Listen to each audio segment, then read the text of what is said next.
Depuis l'arrivée de Guillaume Soro au Niger, Ouattara a perdu le sommeil. Et c'est le président Laurent Gbagbo qui se frotte les mains. Oui, vous allez vous manger. L'anthropophagie existe, non, les amis? Vous allez vous manger entre vous. La rébellion, c'était vous. Les coups d'État, c'était vous. Les palabres, c'est toujours entre vous. Vous ne voyez pas que c'était un problème? Et Laurent Gbagbo avait dit, les amis, mes amis ivoiriens, les vrais, pas de ceux qu'on a lavé le cerveau là, ceux qui réfléchissent avec leur ventre. Oui, ils réfléchissent avec leur ventre, qui ne permet pas aux gens de dire autre chose que le narratif ouattarique. Oui, à Côte d'Ivoire aujourd'hui, si vous osez critiquer de façon acerbe Alassane Dramane Ouattara, c'est un problème.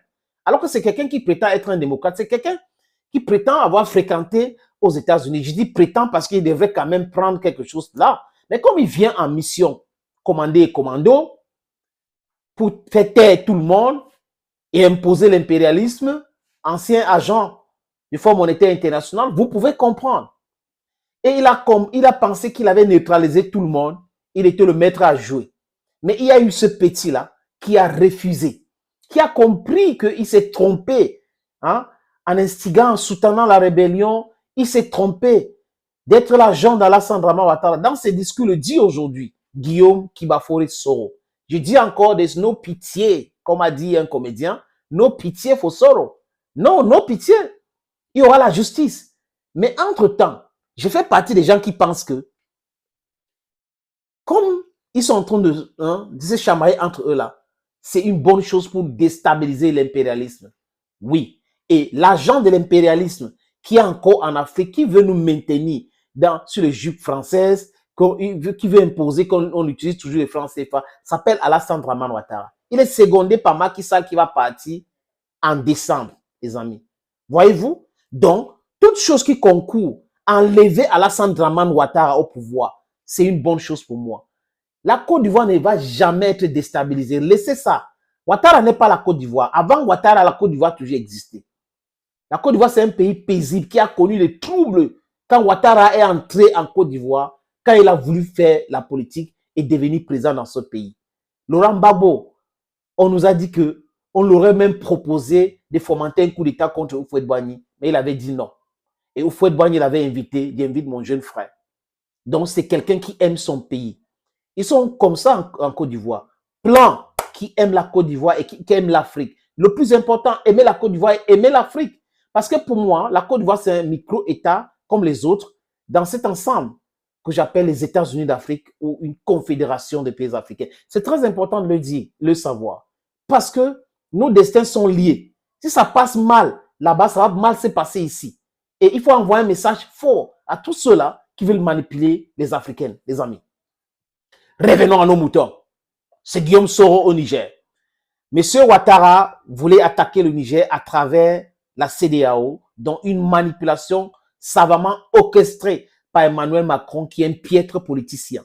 On a vu ça devant Benjamin Netanyahu. Il a montré sa petitesse dans la géopolitique et la compréhension de l'affaire palestinienne.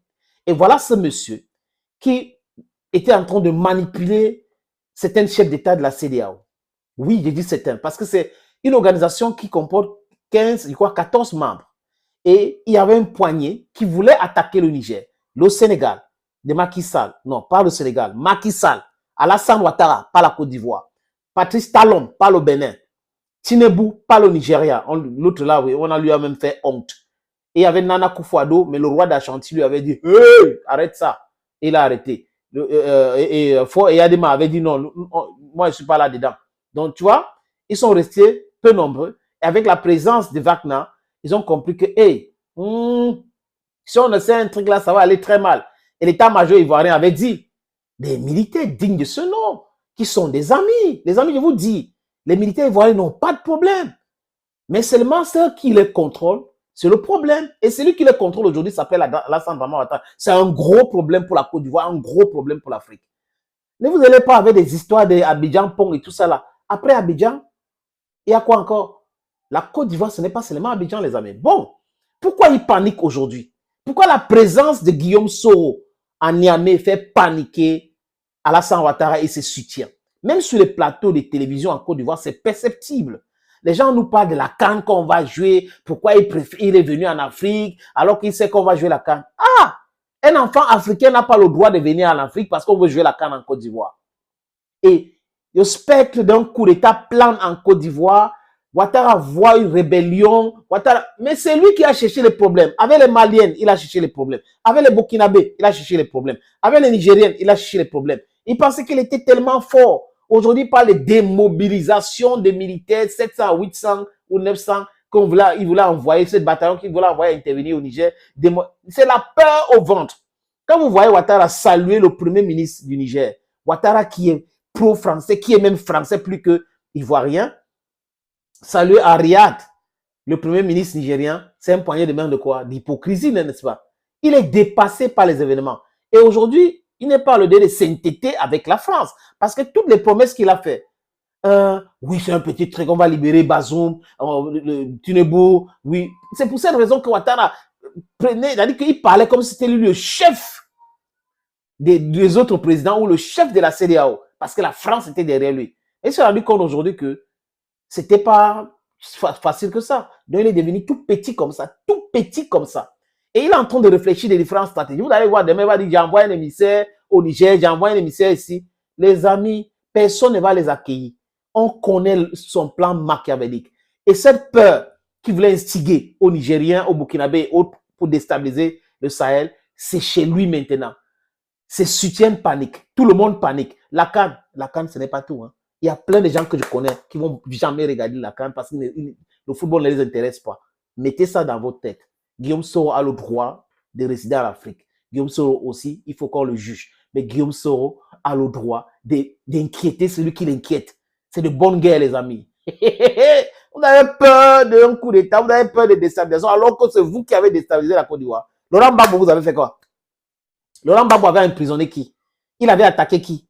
Quand Ouattara et Guillaume Soro sont mis avec le délinquant qu'on appelle Blaise Compaoré et la France pour déstabiliser la Côte d'Ivoire. Il avait fait quoi? Rien. Donc voilà maintenant, entre eux, ils veulent se manger l'anthropophagie.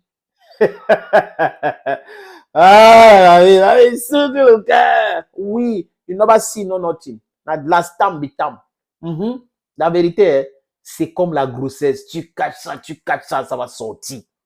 Vous savez, les Congolais disent que même si le mensonge prend l'ascenseur et la vérité les escaliers, la vérité finit toujours par triompher. Hein? Thank you for watching and bye bye for now.